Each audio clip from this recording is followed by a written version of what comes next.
ನಾನು ವಲ್ಲಲ್ ಮುನಿಸ್ವಾಮಿ. ಎಲ್ಲ ಮಾಧ್ಯಮ ಮಿತ್ರರಿಗೆ ನಮಸ್ಕಾರಗಳು. ಮೊನ್ನೆ ಒಂದು ಘಟನೆ ನಡೀತು. ಒಂದು ಅಂಬೇಡ್ಕರ್ ಜಯಂತಿ ಮತ್ತು ಚಿತ್ರ ಪೌರ್ಣಮಿ ಅಂತ ಒಂದು ಕಾರ್ಯಕ್ರಮ ಬಗ್ಗೆ ಮಾತಾಡೋಕ್ಕೆ ನಮಗೆ ಕರೆದಿದ್ದರು. ಅದರಲ್ಲಿ ನಾನು ಲಾಸ್ಟಲ್ಲಿ ಪಾಲ್ಗೊಂಡೆ. ಆ ಸಮಯದಲ್ಲಿ ವಲ್ಲಲ್ ಮುನಿಸ್ವಾಮಿ ತಮಿಳವ್ರಿಗೆ ವಿರೋಧಿ, ತಮಿಳ್ ಮಾತಾಡೋಕ್ಕೆ ಕನ್ನಡದವ್ರ ಹತ್ರ ಪರ್ಮಿಷನ್ ತೊಗೊಂಡು ಮಾತಾಡ್ತಾರೆ ಹಂಗಂತ ನನ್ನ ಮೇಲೆ ಆಪಾದನೆ ಮಾಡಿದ್ರು. ಆವಾಗ ನಾನು ಕನ್ನಡ ಹೋರಾಟಗಾರ, ಕನ್ನಡ ವಿಶ್ವಾಸಿ. ನಾನು ಮಾಧ್ಯಮ ಮಿತ್ರರು, ಕನ್ನಡ ಮಾಧ್ಯಮ ಮಿತ್ರರು ಎಲ್ಲರೂ ಸೇರಿರೋ ಟೈಮ್ನಲ್ಲಿ ನಾನು ಸ್ಥಳೀಯ ಭಾಷೆಯಲ್ಲಿ ಮಾತಾಡ್ಬೇಕಾದ್ರೆ ಅವ್ರ ಹತ್ರ ಪರ್ಮಿಷನ್ ತೊಗೊಂಡು ಮಾತಾಡೋದ್ರಲ್ಲಿ ಏನು ತಪ್ಪಿಲ್ಲ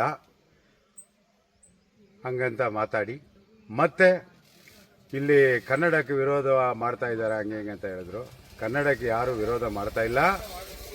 ನಮ್ಮ ರಾಜ್ಯದಲ್ಲಿ ಕನ್ನಡಕ್ಕೆ ನಾವು ಎಂದೆಂದಕ್ಕೂ ನಾವು ವಿಶ್ವಾಸ ಆಗಿರಬೇಕು. ಅದರಿಂದ ತಮಿಳಿನಲ್ಲಿ ಇದು ಕನ್ನಡದಲ್ಲಿ ನಾವು ದೊಡ್ಡದಾಗಿ ಬರೆದುಬಿಟ್ಟು ಕೆಳಗಡೆ ಸಣ್ಣದಾಗಿ ಪರಭಾಷೆಯಲ್ಲಿ ಬರಿಬೋದಂತ ಇದೆ. ಅದನ್ನು ಯಾರೂ ಬೇಡ ಅಂತ ಇಲ್ಲ, ನಾನು ಬೇಡ ಅಂತ ಇಲ್ಲ. ಹಂಗಂತ ನಾನು ಮಾತಾಡಿದ್ದು ನಿಜ. ಆದರೆ ಇನ್ನು ನಾನು ಕನ್ನಡ ಪರವಾಗಿ ನಾನು ಏನೇನು ಮಾತಾಡಿದ್ದೀನೋ ಅದೆಲ್ಲ ಮುಚ್ಚಾಕಿ ನಾನು ಕನ್ನಡ ವಿರೋಧಿ ಹಂಗನ್ನು ಹೇಳ್ಬಿಟ್ಟು ನನ್ನ ಟಾರ್ಗೆಟ್ ಮಾಡಿ, ನನ್ನ ರಾಜ್ಯಕ್ಕೆ ವಿರೋಧಿಗಳು ನನ್ನ ಟಾರ್ಗೆಟ್ ಮಾಡಿ ನನ್ನ ಒಂದು ಆ ವಿಡಿಯೋನ ಬಂದು ಆ ವಿಡಿಯೋ ತೆಗೆದಿದ್ದವರು ಯಾರು ಅಂತ ಗೊತ್ತಿಲ್ಲ. ಆ ವಿಡಿಯೋನಲ್ಲಿ ನನ್ನ ಕನ್ನಡ ವಿರೋಧಿ ಥರ ನನ್ನ ತೋರಿಸಿ ನನಗೆ ಅವಮಾನ ಮಾಡಿದ್ದಾರೆ. ನಾನು ಕನ್ನಡ ಹೋರಾಟಗಾರ, 30 ವರ್ಷ ನಾನು ಕನ್ನಡ ಹೋರಾಟಗಾರ, ಹಲವಾರು ಸಂಘಟನೆಯಲ್ಲಿ ನಾನು ಕೆಲಸ ಮಾಡಿದ್ದೀನಿ. ಅದೇ ರೀತಿಯಲ್ಲಿ ತಾಯಿ ಭುವನೇಶ್ವರಿ 30 ದಿವಸ ಮಾಲೆ ಧರಿಸಿ ಉಪವಾಸ ಇದ್ದು ಆ ತಾಯಿಯ ಆಶೀರ್ವಾದ ಪಡೆದವನು ನಾನು ಎಂದಕ್ಕೂ ಕನ್ನಡಕ್ಕೆ ವಿರೋಧ ಅಲ್ಲ. ಅಲ್ಲಿ ನಾನು ಮಾತಾಡಿದ್ದೆ ಅರ್ಧ ಗಂಟೆ ನಾನು ಮಾತಾಡಿದ್ದೀನಿ.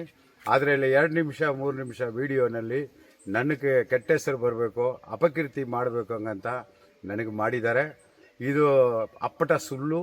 ಸ್ಥಳೀಯ ಪತ್ರಕರ್ತರನ್ನೇ ನೀವು ಯಾರು ಬೇಕಾದರೆ ವಿಚಾರಣೆ ಮಾಡ್ಬೋದು, ಸ್ಥಳೀಯ ಕನ್ನಡ ಸಂಘಟನೆಗಳಲ್ಲಿ ನೀವು ವಿಚಾರಣೆ ಮಾಡ್ಬೋದು. ನಾನು ಎಂಥ ಹೋರಾಟಗಾರ, ನಾನು ಎಂಥ ಕನ್ನಡ ಅಭಿಮಾನಿ ಅಂತ.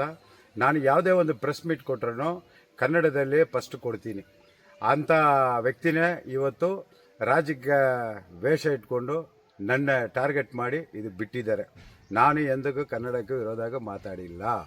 ಅಷ್ಟು ಮಾತು ನಾವು ಅವ್ರು ಕೆಟ್ಟದ್ದು ಮಾಡಿದ್ರೂ ಅದರಲ್ಲಿ ನಾನು ಏನಾದರೂ ತಪ್ಪು ಮಾಡಿದರೆ ನನ್ನ ಕರ್ನಾಟಕ ಜನತೆ ಮುಂದೆ, ಎಲ್ಲ ಕನ್ನಡ ಸಂಘಟ ಮುಂದೆ ನಾನು ತಪ್ಪು ಮಾಡಿಲ್ಲ. ಆದ್ರೂ ನಾನು ತಪ್ಪು ಮಾಡಿದ್ದೇನೆ ಅಂತ ತಿರುಕಣೆ ಮಾಡಿ ತಿರ್ಸಿ ಅದನ್ನು ಬಿಟ್ಟಿದ್ದಾರೆ. ಅದರಿಂದ ಯಾರಿಗಾದರೂ ನೋವಾಗಿದ್ದರೆ, ನಮ್ಮ ಕನ್ನಡ ಜನಕ್ಕೆ ನೋವಾಗಿದ್ದರೆ ನಾನು ಕ್ಷಮಾಪಣೆ ಕೇಳ್ತಾ ಇದ್ದೀನಿ. ಇನ್ನೊಂದು ಸತಿ ಹೇಳ್ತೀನಿ, ನಾನು ಕನ್ನಡ ವಿರೋಧಿ ಅಲ್ಲ, ಕನ್ನಡ ಭಾಷೆಗೂ ವಿಶ್ವಾಸ ಇರೋವನು ಎಂದೆಂದಕ್ಕೂ. ನಾನು ಏನಾದರೂ ತಪ್ಪು ಮಾತಾಡಿದರೆ, ಅವರು ತೋರಿಸಿದ್ರಲ್ಲಿ ತಪ್ಪಿದ್ರೆ ಕೂಡ ನಾನು ಎಲ್ಲ ಕನ್ನಡ ಸಂಘಟನೆ ಮತ್ತು ಕನ್ನಡ ಜನ ಮುಂದೆ ಕ್ಷಮಾಪಣೆ ಕೇಳ್ತಾ ಇದ್ದೀನಿ. ನಮಸ್ಕಾರ.